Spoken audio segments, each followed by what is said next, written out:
আপনি যদি ভালো কিছু করেন, চাকরি করেন বা ব্যবসায় করেন, কোনো না কিছু করেন, যদি আপনি ভালো পয়সায় যদি থাকেন, যদি কেউ না কেউ আপনার পিছে লাগবে, অযথা গণ্ডগোল লাগানোর চেষ্টা করবে, যাতে আপনি কোনো কিছু না করতে পারেন। সব সময়ের জন্য খালি মানে মানে এক কথায় সমালোচনা, গুজব, গণ্ডগোল নিয়ে সবসময় ওরা ব্যস্ত থাকে।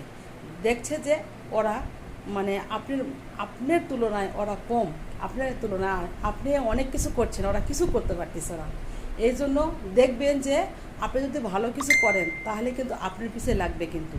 আর যারা কোনো কিছু করে না, একবারে বেকার, তাদের পিছিয়ে কিন্তু লাগবে না কেউ কিন্তু। আপনি যদি ভালো অবস্থানে গেছেন, আপনি পিছিয়ে একদম লেগে পড়ে উঠে পড়ে লেগে থাকবে, ও খেয়ে পড়ে কোনো কাজ নাই, শুধু আপনার সমালোচনায় ব্যস্ত থাকবে।